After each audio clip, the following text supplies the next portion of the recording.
Okay. Esteemed faculty and guests, ladies and gentlemen, good afternoon. Welcome to the website launch of Aruga sa Batang May Cancer Initiative. As we know, today is UP Open University's 24th anniversary. Together with this celebration, UP Open University is also launching one of its projects, the Aruga sa Batang May Cancer Initiative website, dubbed as AB Initiative or Aruga. It is a project under the Faculty of Management and Development Studies, which aims to develop a web based platform to provide patients, their families, and healthcare providers a means to access information, experts, and services related to palliative care. To formally open this website launch, may I call on Assistant Professor Rita Ramos to read the opening remarks on behalf of Assistant Professor Loida Amor Cajucom, Project 1 leader of ABC Initiative.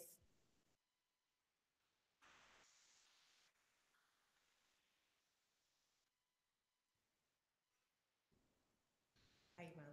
To the key officials of the UP Open University led by Chancellor Bandalaria, to our funding agency, the Department of Science and Technology, to our partners and collaborators from Philippine Children's Medical Center, Bicol Regional Teaching and Training Hospital, Vicente Soto Memorial Medical Center, Southern Philippines Medical Center, the Root Foundation, Kite Foundation, to friends and members of the UPOU community, good afternoon. It is indeed a blessed day to have all of you here to share with this endeavor for the launching of the fruit of our 1 year hard work, the website of the Aruga sa Batang May Cancer Initiative, a web-based palliative care service program. Long has been the journey to this day, but they always say that all things that are of value are achieved only through hard work. I hope that this website will indeed create the impact we are striving for. With all your help and cooperation, I believe the dream of improving the lives of children with cancer through this website, through our collaborative, will be realized. This is not the end of the road towards the dream, but actually this is just another step towards that. Thank you to everyone for your valuable contribution to this program, and I hope that you would continuously be our partner in pursuing better cancer and palliative care for these children that are sick of cancer. Mabuhay po kayong lahat. Thank you. Now, to give us a message, may we call on Dr. Melinda Bandalaria, Chancellor of University of the Philippines Open University.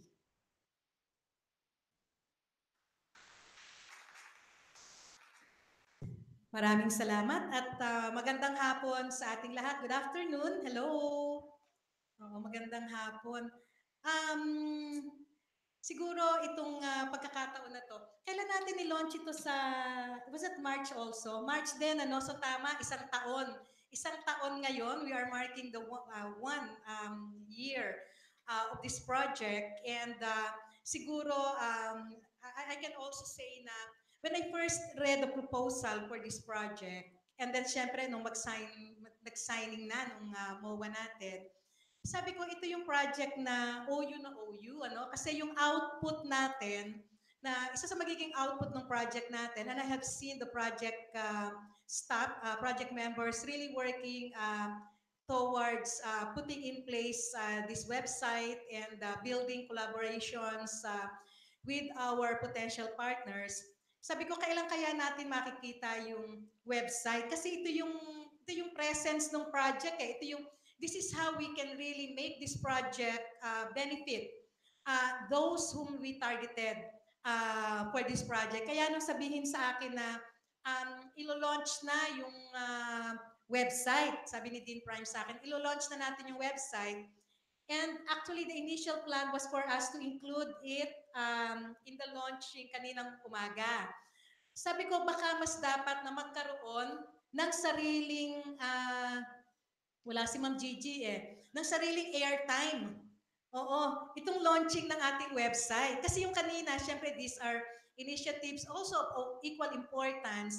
But I think itong ilo-launch natin na website, I said it deserves an airtime, a bigger or mas mahaba, longer airtime. So, ang aking pagbati sa ating Faculty of Management and Development Studies, sa ating project team, nasa ng ating mga miyembro ng ating project team, of course, headed by Dean Prime, si Loida, ah, sila, oo, itong mga to, yung ating mga nurses at mga doktor, soon to be mga doctors, o di ba? Ayan, sila.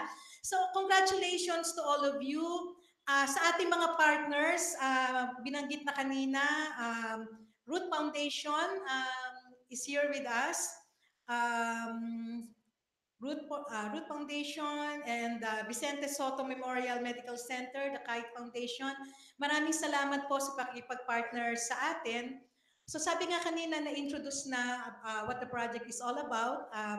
It aims to give children with cancer, caregivers, and other healthcare providers access to information, services, and experts related to pediatric palliative care through a web-based platform, and it is the first of its kind in our country. So talagang oyong-oyo ito. Hindi tayo namimigay ng pamphlet, hindi tayo namimigay ng, but it is a website wherein the information can be accessed where and when you want it.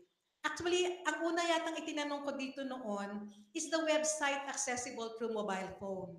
Ang sabi nila, oo. So, yun din kasi yung magiging paraan para mas maging accessible ang ating website to those who really need the information. So it is in line with the trust of UP Open University, as we said, to promote social transformation through open and distance e-learning. Ito na yung ibinibigay natin. So this initiative, Aruga sa Batang May Cancer, adopted the open and distance learning as a mode of delivery in training caregivers, healthcare professionals, for children with cancer. So I'm happy about the progress of the project, even including the development of the learning management system, which is our way of inclusive education for those who are really interested to learn more about caring for children with cancer. So, sabi nga nila, itong online platform na to, it has a pediatric cancer registry. It contains national statistics on pediatric cancer, and it creates an overview of the health status of pediatric patients in the country. So meron tayo nito, may record tayo, and I think this is something that we have to continuously update as we also continue to implement the project. What is good about it is that the project also was also able to develop a platform for telemedicine, and provided with the opportunity to conduct online consultation. So maganda to kasi may online consultation tayo, which means to say that we can reach even the remote areas of the country. Again, this is very much aligned to who we are as an open university, serving and reaching the marginalized sectors and the marginalized areas of the country. So UP Open University, together with our partners, our partner hospitals, partner organizations, we continue to support this project as we strive to address the problems in palliative care of children with cancer. So this launching that we are about to do today, it marks a significant breakthrough. So napakalaking milestone ito as we always claim our leadership, not only in terms of e-learning, but this time even in terms of telemedicine or e-medicine if you want to call it, and making the information, making learning about this thing accessible to everyone. So talagang inclusive pa rin tayo sa aspetong ito. So again, congratulations to our prime movers of this project, our partners. Maraming salamat. Congratulations. Magandang hapon sa ating lahat. Thank you very much, Dr. Bandelaria, for that congratulatory message and for your continued support to the project. This website launch has been made possible with the cooperation and support of ABC Initiative's collaborating agencies, who have also prepared messages for today's event. First is ABC Initiative's co implementing agency, Philippine Children's Medical Center. To read the message prepared by Dr. Julius Lecciones, Executive Director of PCMC, I would like to call on stage Assistant Professor Queenie Redulme.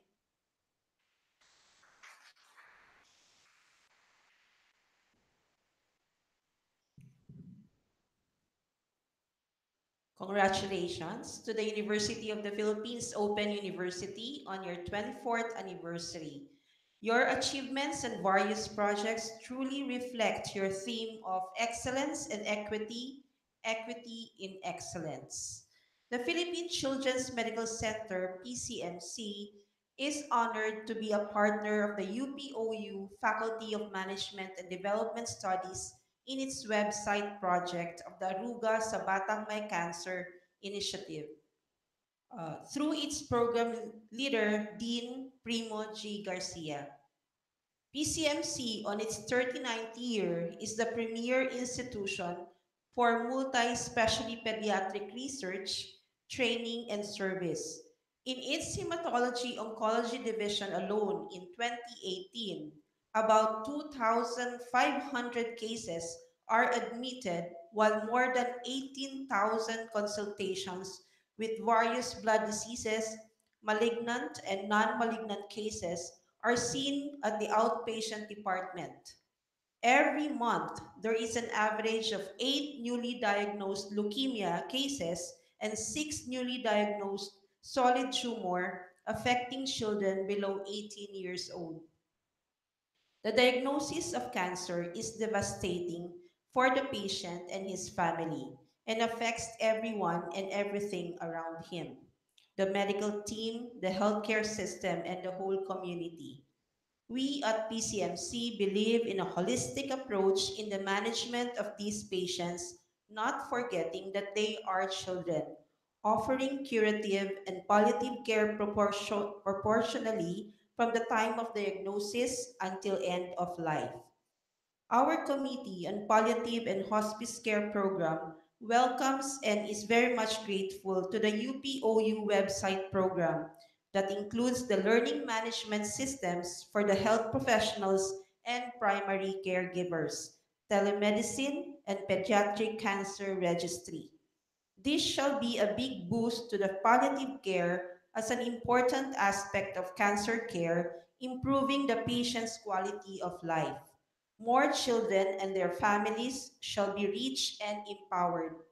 Thank you again to the team who developed the Aruga sa Batang May Cancer Initiative program and making us your partner. Congratulations on the formal launching of this website project.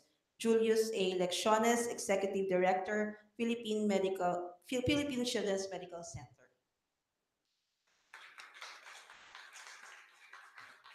Thank you, PCMC, for that message.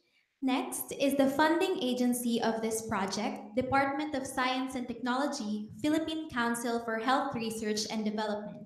May I call on Assistant Professor Mayra Oruga to read the message prepared by Dr. Jaime Montoya, Executive Director of DOST PCHRT.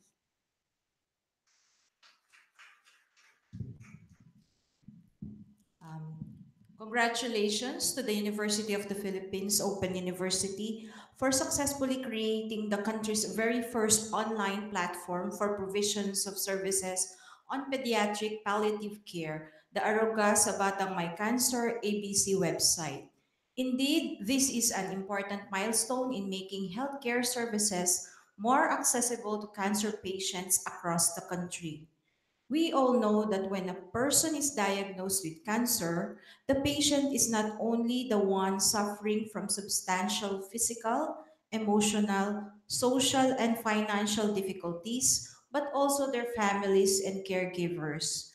Now, using this website in the comfort of their homes, primary caregivers can access learning materials such as educational videos, and reading materials to equip them with knowledge on pediatric palliative care. Not only caregivers were provided access to open educational resources, education in palliative and end of life care or EPEC to pediatric physicians, and end of life nursing education consortium or LNEC for nurses were developed and integrated into the website. One of my favorite feature of this website is the cancer registry. As a researcher, I know the struggles of gathering data for a research. With the registry, researchers who are interested to study this kind of data set can obtain records of pediatric patients. But still, the highlight of this platform is the telemedicine, wherein pediatric patients who are originally consulting with oncologists from tertiary hospitals may avail telemedicine-enabled consultations in the nearest rural health unit or health center to their area of residence.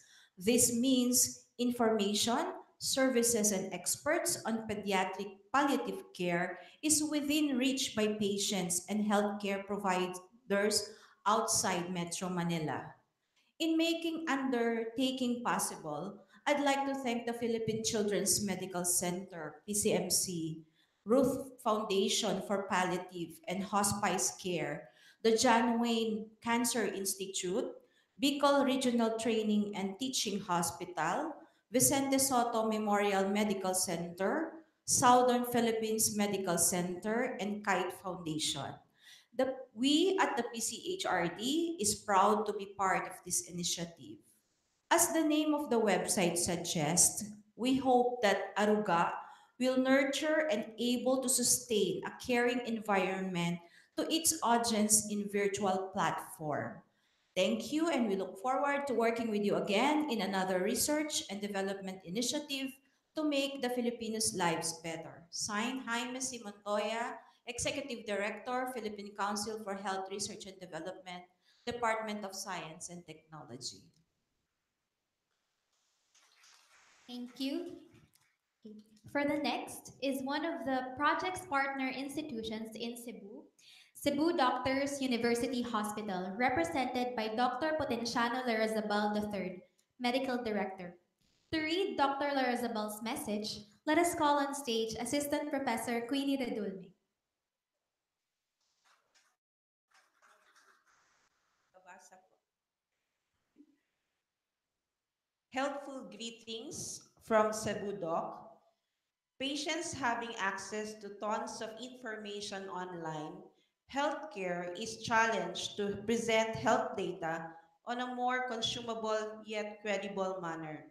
We need reliable online resources for our healthcare professionals to avoid misinformation and manage our patients better. With more than 59 million Filipinos actively using mobile phones for online searches, the gap on data and information reliability of the varied online sources should be addressed by coming up with a formidable data bank like www.arugaproject.com. So today is a monumental event that will protect our patients, healthcare professionals, caregivers, and healthcare innovators against falsified and misleading health information and research data. Today should be a celebration of healthcare heroes committed to deliver truthful, reliable, and credible healthcare information like how Cebu Doc delivers high quality, compassionate, and innovative patient care. Signed, Dr. Potenciano Yong S. D. Larazabal III, President and Chairman, Cebu Doc Group. Thank you, Cebu Doctors. Next to give their message is Southern Philippines Medical Center, the project's partner institution in Davao.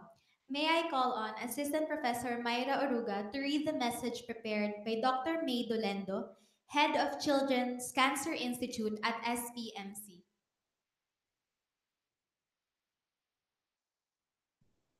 So, in behalf of the Children's Cancer Institute of the Southern Philippines Medical Center Department of Pediatrics, I would like to congratulate all stakeholders in the online launch of the Aruga sa Batang May Cancer Initiative. We are happy to be part of this undertaking and to be able to contribute insights that we hope will make the outcomes responsive to the needs of our children and their families.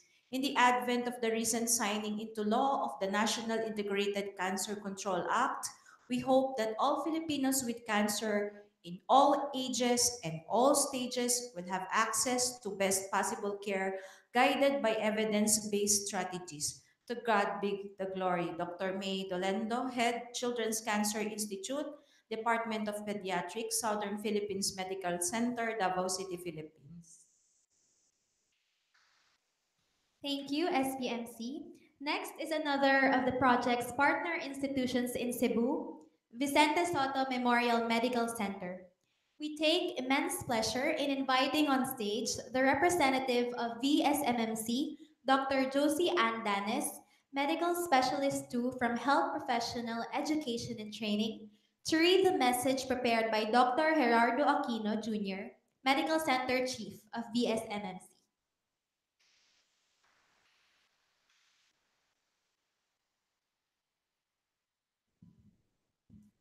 Good afternoon. The Vicente Soto Memorial Medical Center, or VSMMC, would like to congratulate the University of the Philippines Open University and the Aruga sa Batang May Cancer project proponents and implementers in the occasion of the formal launching of the Aruga sa Batang May Cancer Initiative Program website. The launch of this website is a welcome development in the field of palliative cancer care, as it is a step towards improved access of care for caregivers and patients, especially those who come from far-flung areas, which constitute also many of pediatric cancer patients in our area. It will likewise maintain a connection between the healthcare team and the patient's caregiver or patient. It will also better equip our healthcare professionals and primary caregivers involved in the palliative cancer care. A clearer picture of pediatric cancer will be obtained as research will have a needed boost from the registry component of the said website. PSMMC looks forward to having its healthcare professionals and patient caregivers utilize the website in the near future in the hopes of better health access and health service delivery for pediatric cancer patients, especially with the expected establishment of our own cancer center in the coming years. More power to the Aruga sa Batang May Cancer Initiative. God bless you all for this undertaking, and again, congratulations. Thank you for that message, Dr. Danis. The next message will be coming from the Ruth Foundation for Palliative and Hospice Care. Again, it is our pleasure to call on Dr. Rumali Corvera, Executive Director of the Ruth Foundation, for her message.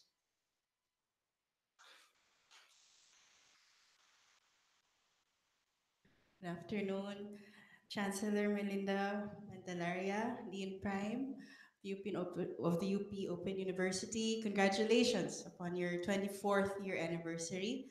To the lead team for Agruga, Sabata May Cancer, and of course to our co-collaborators, good afternoon. I think because we're the nearest in terms of distance, nakapagpunta kami dito in the flesh. So if you don't mind, medyo 1 or 2 more minutes na lang sa message namin.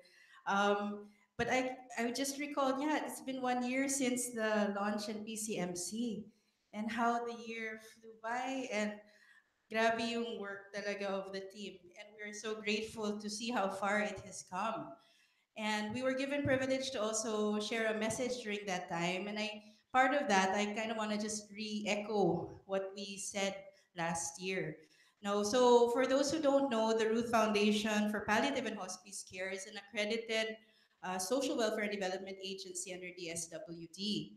And we've been given opportunity these past 7 years to serve patients with advanced age and illness, including pediatric patients, in their own homes. And we average at least 80, an average of 80 patients per month that we visit through a multidisciplinary team, largely within the area of Muntinlupa, but we do have calls beyond our borders because we receive referrals from PGH and other barangays in Cavite.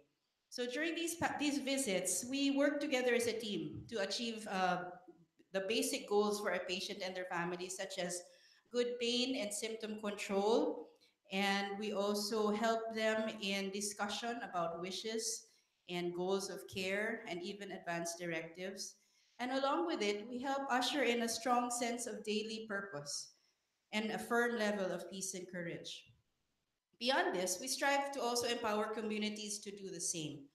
We really need to transfer this technology, this multiply this competency, and most importantly, this initiative of true compassion to others. We are often asked why palliative and hospice care, why such a seemingly hopeless and sad aspect of healthcare. But amidst the many whys, we have learned to say, why not? And why not? When we all know that two-thirds of our children with cancer in the Philippines are diagnosed in their advanced stages. And before, the survival rate for these children is less than 20%. But good thing now, with the advancement of medicine, we're seeing a higher survival rate. But why not? When not just the patient suffers, but the family suffers alongside them. Each of these patients face emotional, social, and even existential crisis.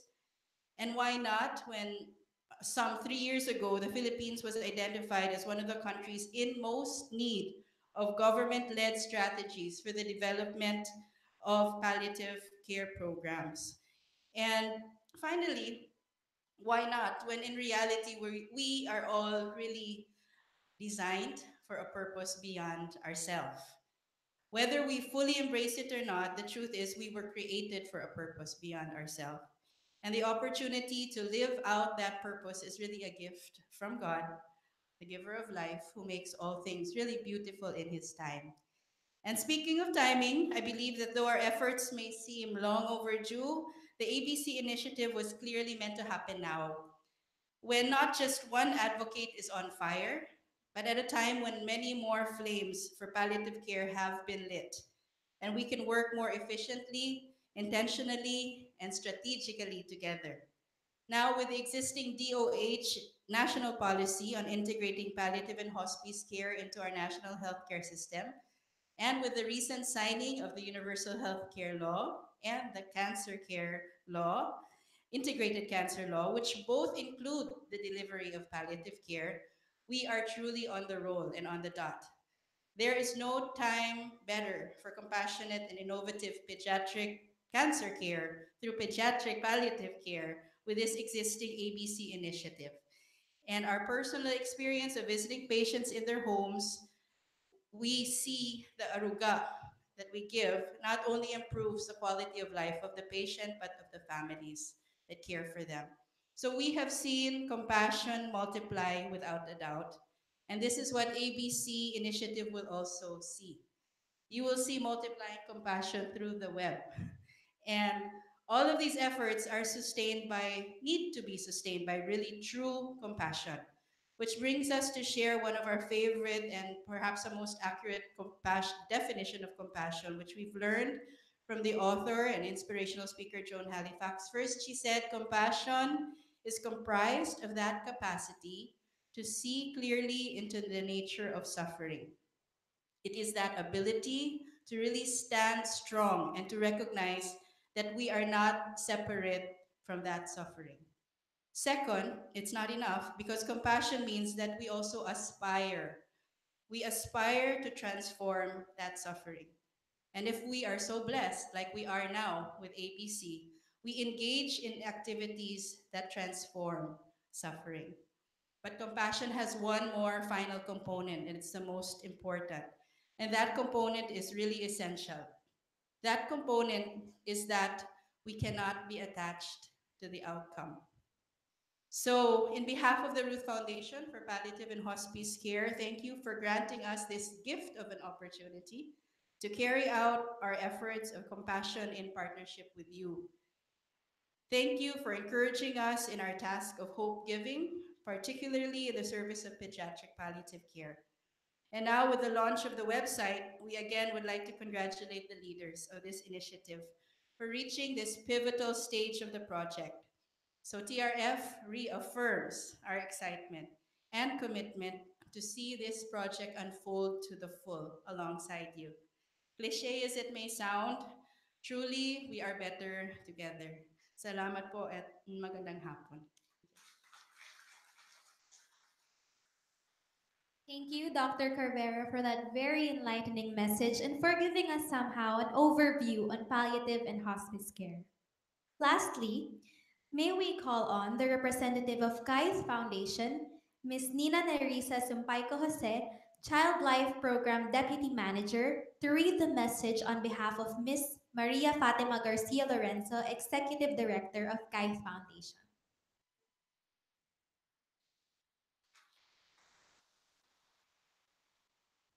Thank you. Good afternoon. We at Kite Foundation are grateful to be part of the Aruga sa Batang May Cancer initiative to serve and help improve the lives of children with cancer. For the past 27 years, Kite has been a frontliner in caring and making the hospital experience more positive for children with cancer. We've journeyed with the children and their families from diagnosis to survival and in other cases, death.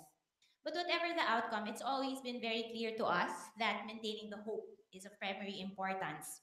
It brings a sense of comfort and consolation to these children and their families, and this is what is of value to us in the work that we do. And there continues to be much to be hopeful for. With the recent passing of the Cancer Control Bill into law, we hope to fill the gaps in cancer care towards providing more holistic care, including psychosocial care, that is the heart of the work of KAIF. So, with this law and the various initiatives, such as that of Aruga and of KAIF Foundation, we continue to be filled with hope that we can impact more deeply the cancer experience of pediatric patients and their families. We at KAIF Foundation promise to stay true to this work in serving the Filipino child with cancer. So, with that, thank you and have a good afternoon. Thank you very much, Kai. Thank you to all of our collaborating agencies for your messages and for your unfaltering support to the Arugasa Batang May Cancer Initiative project. Now, we would like to request for you all to turn your attention to the screen for the audiovisual presentation showing the features of the Aruga website. On the 22nd March of 2018, UP Open University and the Philippine Children's Medical Center, through the support of the DOST Philippine Council for Health Research and Development, launched the research program Aruga sa Batang May Cancer Initiative, a web-based pediatric palliative care service provider in the Philippines. The ABC initiative aims to create the first online platform in the country to give patients, caregivers, and other healthcare providers access to information, services, and experts related to pediatric palliative care. A year later, we are now launching this online platform through the website arugaproject.com. The website has the following features.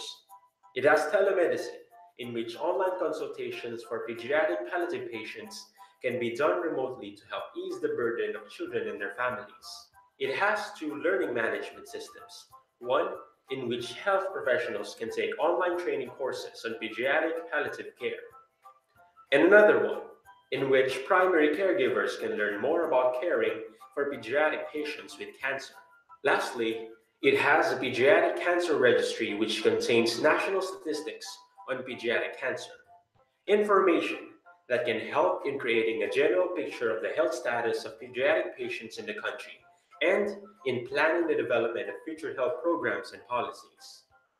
We hope that through the support of our partners and participating hospitals, this website can all contribute to nurturing and caring for children with cancer dahil tunay nilang kailangan ang ating naluga.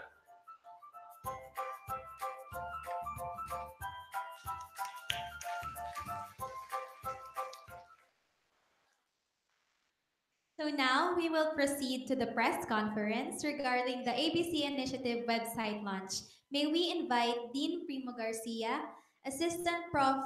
Rita Ramos, Assistant Professor Queenie Rodulme, and Assistant Professor Myra Oruga here in front for the press conference.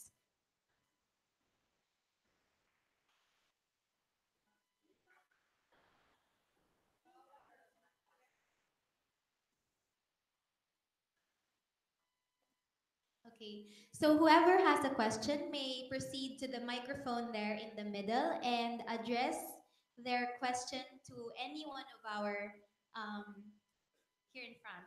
So we are now opening the floor for questions. Please proceed to the microphone.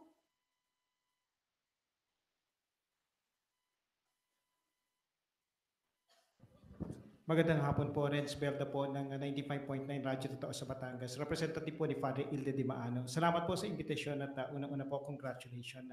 Ang tanong po para po sa program leader kay Dr. Primo Garcia, gaano po kahaba yung pag-aaral na ginawa natin dito sa programang ito at bakit po itong mga batang may cancer ang napili nating maging sentro po nitong programa at isa pong question ko pa rin ay yung sustainability po nitong programang ito po, ano pong assurance? Thank you po.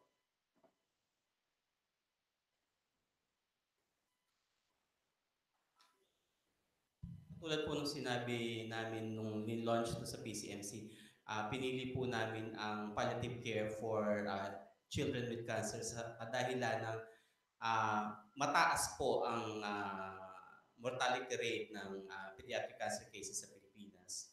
At marami sa mga kasong ito talaga ay ma-address naman kung meron tayong proper treatment and palliative care.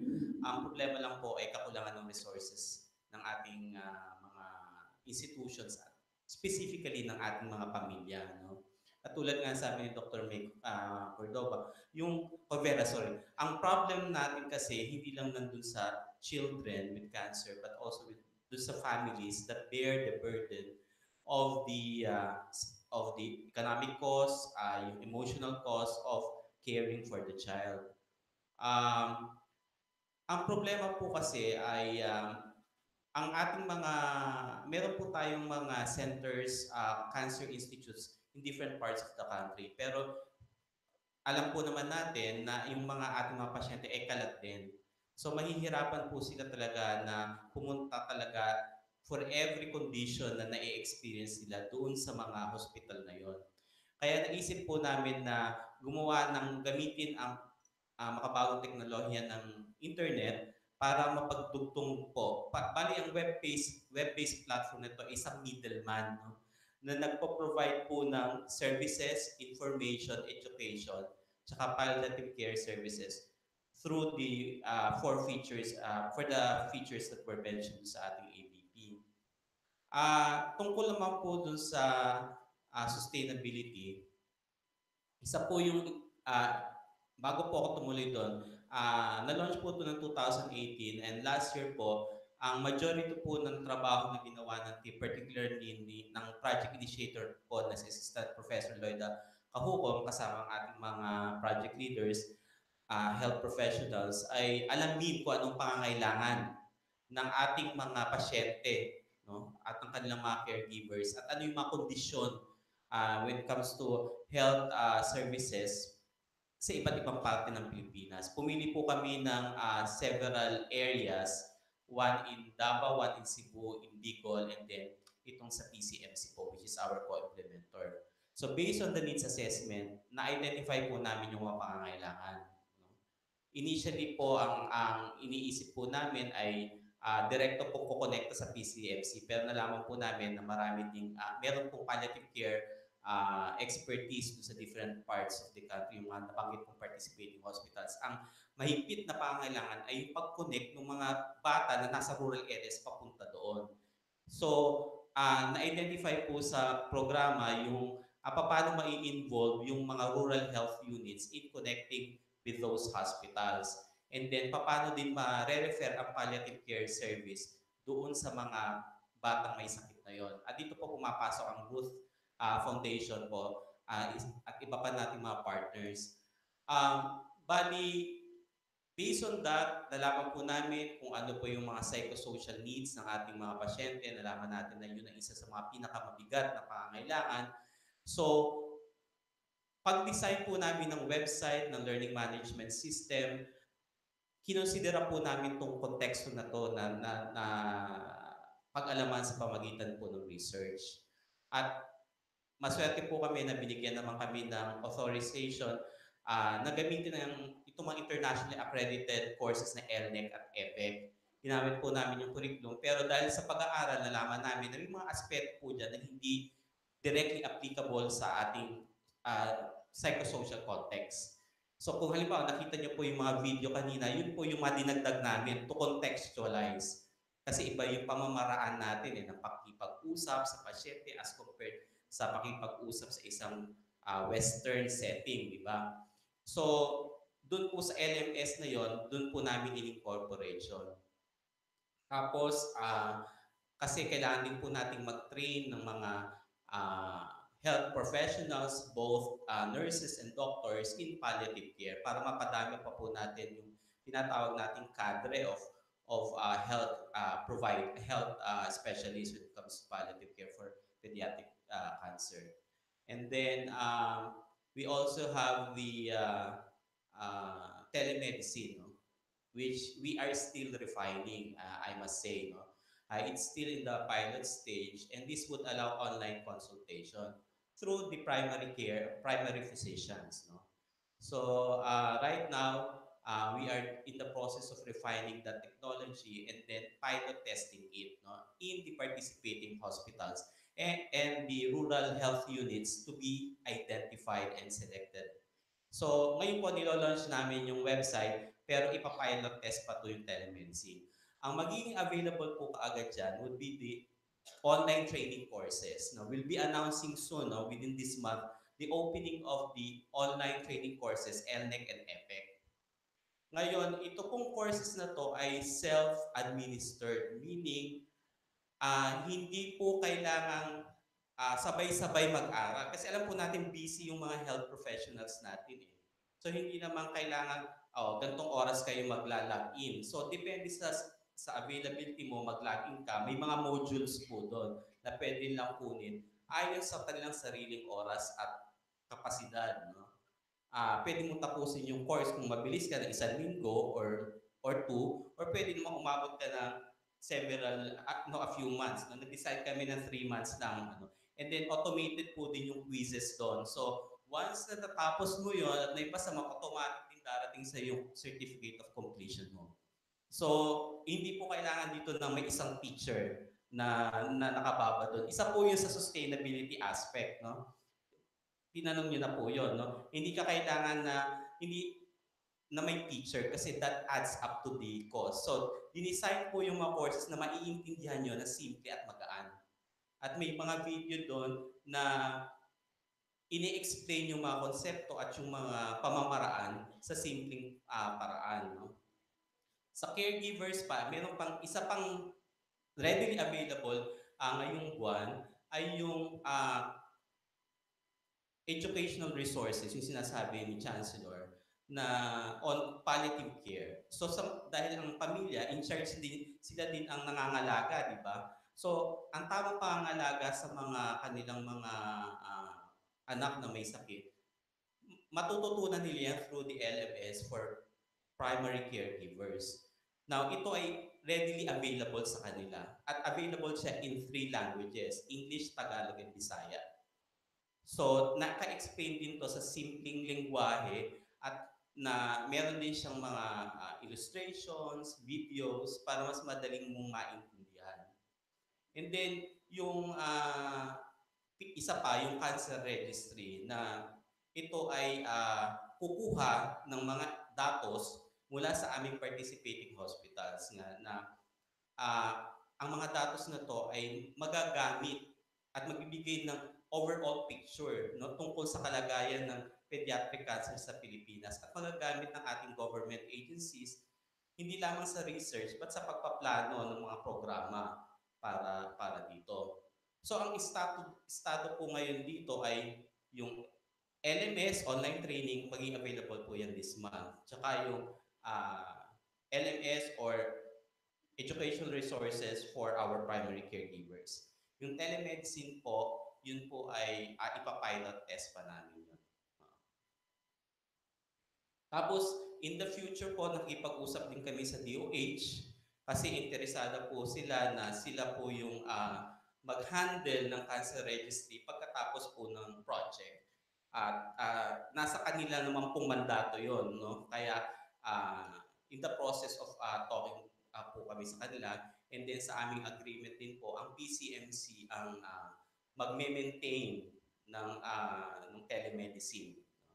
Pero isa pa rin sa the rest, no, in the coming months po, ipaplano pa rin po namin to, no, para ma-ensure namin yung sustainability ng proyekto ito.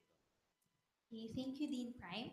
Before we move on to the next question, I would first like to give a shout out to our online viewers. For the information of our online viewers, you may send your questions through the chat box of the web streaming of UPOU networks. Thank you. So, next question. Whoever has the next question.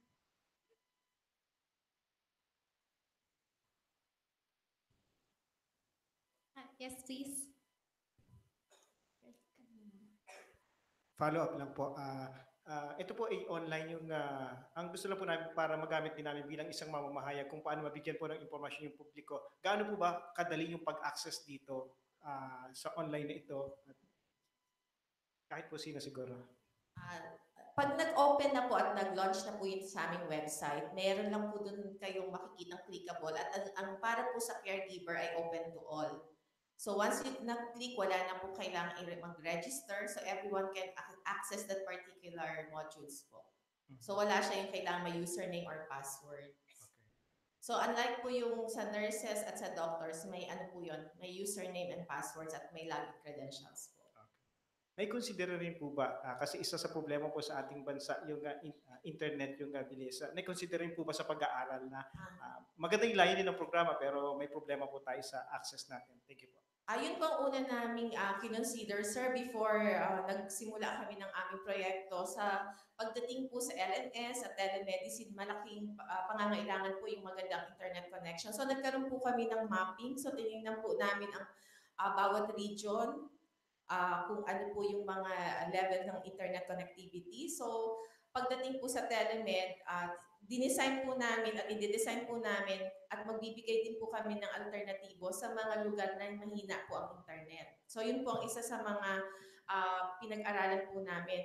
Pagdating naman po sa LMS, pagdating naman po sa internet connection ng sa LMS, ay ito naman po ay hindi mangangailangan ng mataas. So, lahat po ay madali lang po. Kahit po sa cellphone nyo, mobile data, we tried it po sa mobile data, ay siya po naman po ay accessible. Okay. Thank you. So I think Ma'am in the pink shirt has a question.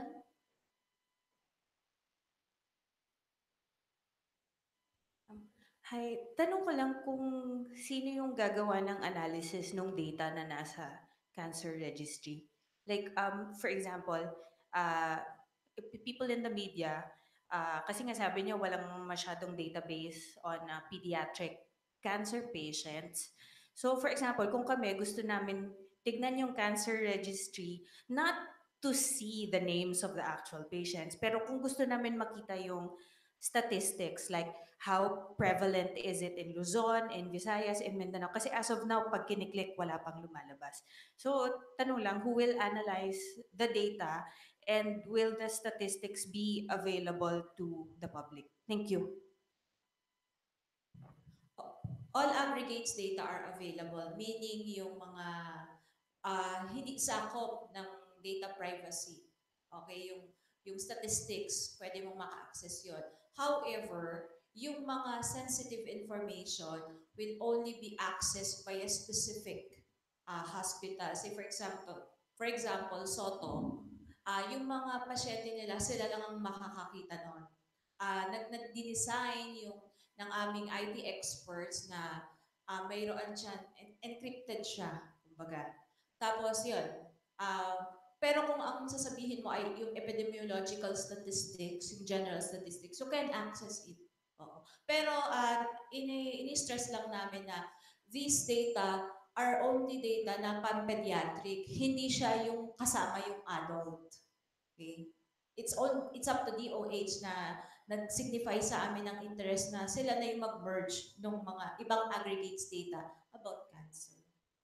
Bali, ano to, para pong pilot testing. So, I think tinanong din ni Sir kanina kung bakit sa pediatric cancer. But I think ang isa pong kagandahan siguro na magiging epekto ng proyekto na to, pag nalinis po yung framework, naayos po namin for this particular type of patient, it can also expand to other diseases. So yun po yung parang magiging future at recommendations po ng aming project.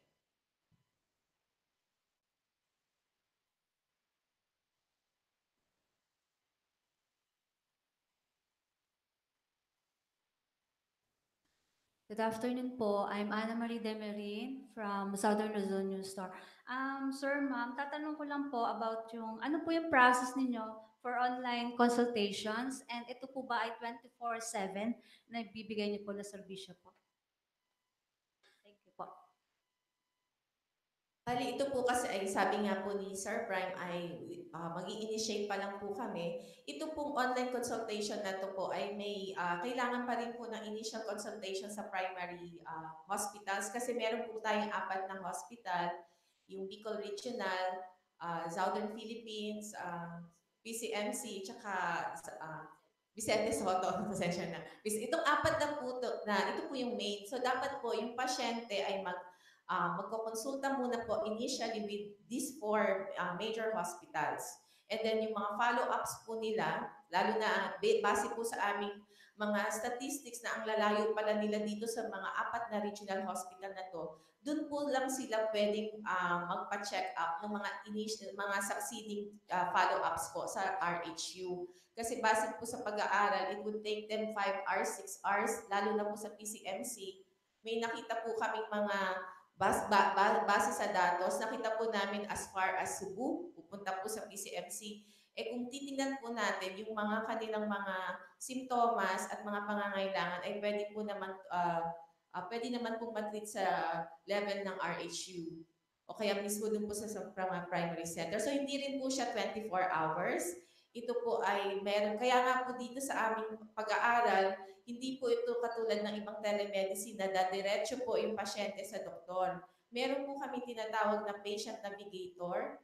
Kasi po base sa pag-aaral, napakalaking bagay po na may taga-schedule, may parang middleman between the pasyente and the doctor. So ito po ay per schedule at since ito naman po ay hindi urgent, most likely po within office hours lang po ito ng 8 to 5 o hindi po siya 24 hours.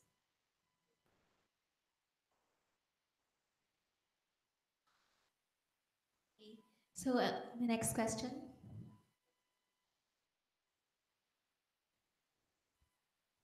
Magandang hapon po. Ako po si Ate Kay. Dati po ako nasa radio. Hindi po ako magtatanong. Pero mag inform po ako dahil ang sister ko din po ay nagkaroon po ng stage 3 breast cancer. So parang eto ngayon yung aking tinitingnan, lalo na ngayon sa mga kabataan. Gusto ko lang po na inform sa inyo, hindi po ako taga Nuga Best. Pero yun pong syempre mga parents po dito na gusto po natin maging healthy in complement doon po sa ating mga pang-araw-araw na buhay. Inaanyayahan ko po na kayo po ay magpunta doon po sa kanilang center. Diyan lang po yan, malapit po dito, sa Maahas lang po, sa taas po ng Desmark. So, yung mga napapagod, pwede po kayo magpa-therapy doon. At maintindihan din po ninyo ano po yung kanilang ginagawa. Yan po ay tulong na rin. Dahil meron pong isang nanay doon na dati po nagkaroon ng toxic goiter. Dumating sa point yung anak niya na inihahatid niya sa eskwelahan, ikinahihiya siya dahil hindi naintindihan ng bata kung ano yung pinagdadaanan ng kanyang nanay. So yun po, punta lang po kayo doon at sila po naman ay welcome po kayo sa Nuga Best. Thank you very much po. Maraming salamat po Ate Kay. No? Dadagdagan ko lang po yung impormasyon. No?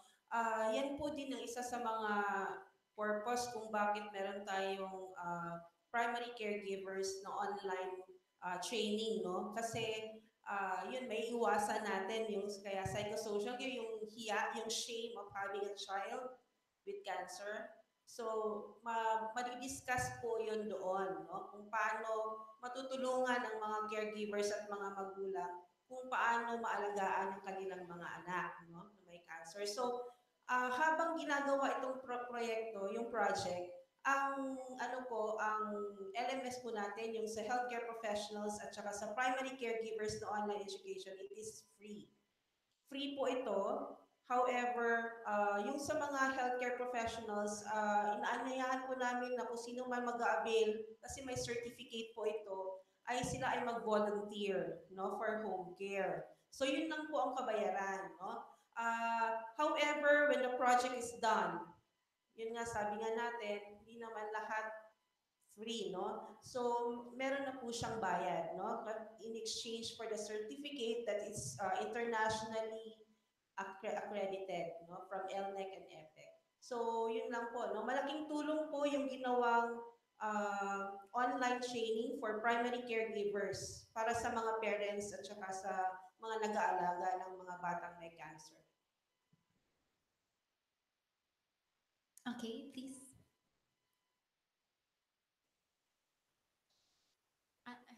Ay, wait lang po.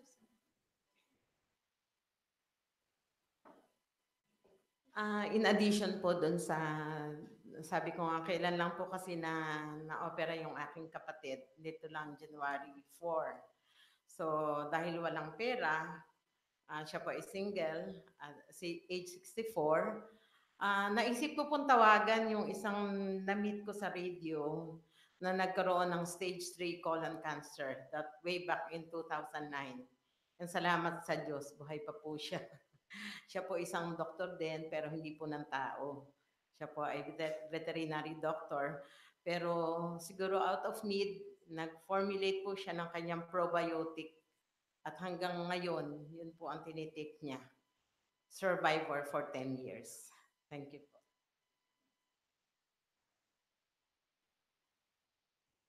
Okay, so we will be entertaining one last question. Good afternoon po. I'm Cristel from DZUP. Sa UP Diliman po kami naka-base. Tatanong ko lang po kasi, di ba, ito pong purpose ng website ay, kumbaga, to provide easy access to information pagdating po sa pag-aalaga ng mga batang may cancer. Paano po ba nito, ma'am, sir, siguro, na tawag ito, paano ba nito naiiwasan din yung konsepto kasi ng self-medication. May ganun po kasi na parang yung iba kumukonsulta sa ganito, ganyan.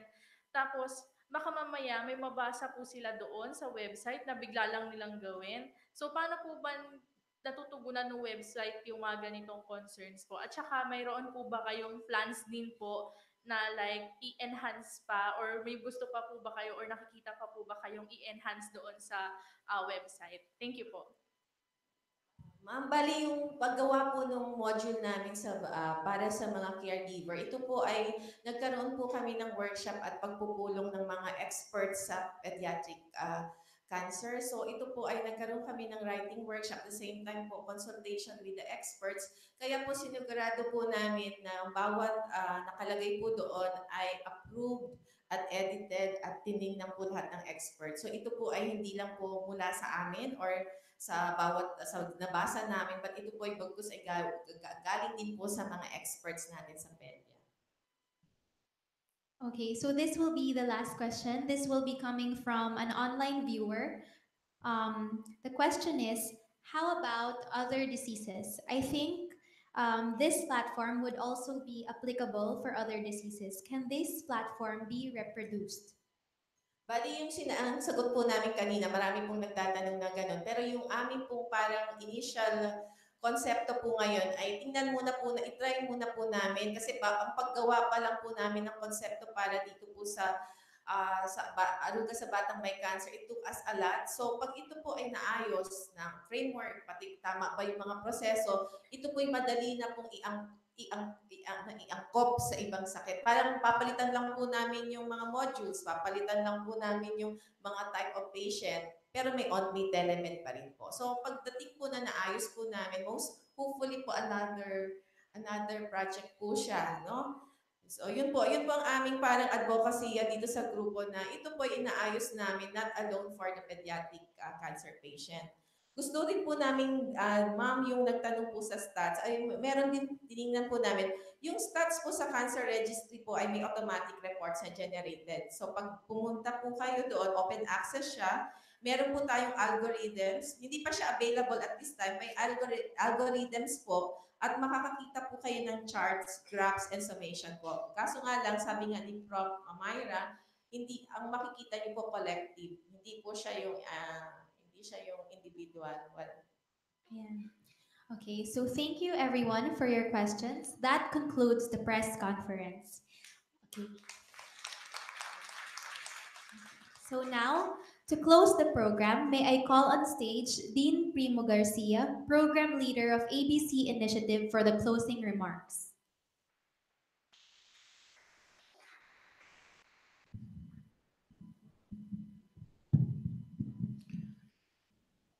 Today we have launched the website, which is designed to be a middleman, a means for our young patient service providers to meet given the limited resource settings.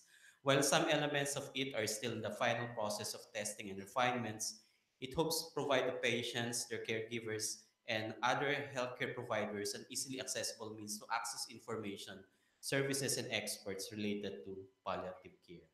In the days to come, we shall be announcing the opening of the learning management system for healthcare professionals and primary caregivers. In a few months, we shall be pilot testing the telemedicine with participating hospitals and rural health units. The Faculty of Management and Development Studies is pleased to be a proponent and lead implementing agency of this program. It fits with the current thrust of the FMDS to contribute to sustainable development needs of the country through research and public service. Hopefully, it shall contribute to addressing Sustainable Development Goal 3, which aims to ensure healthy lives and promote well being for all at all ages.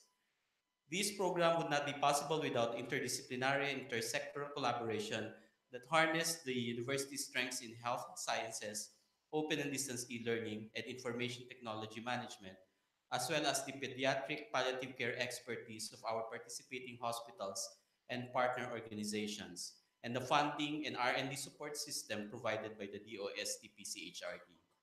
And to all our partners, thank you for your commitment to help bring to fruition as most of the goals of the program. I would like to extend my thanks to UPOU Chancellor Melinda Bandalaria for her continued support to the program. Our special thanks also go to the Aruga project team, to Assistant Professor Loida Mojica, the initiator of the project,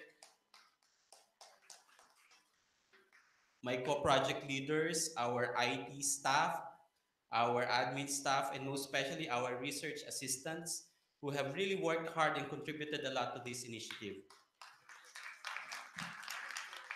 I'm referring to both the research assistants under Aruga and the research assistants of the other programs of FMDS that have been involved in the production of the multimedia materials.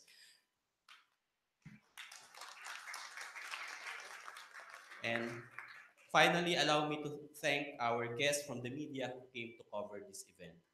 Naway magtulungan po tayo na maihatid ang aruga sa mga batang may cancer sa pamamagitan ng makabagong teknolohiya.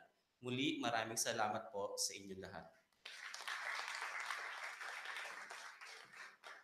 Thank you, Dean. With that,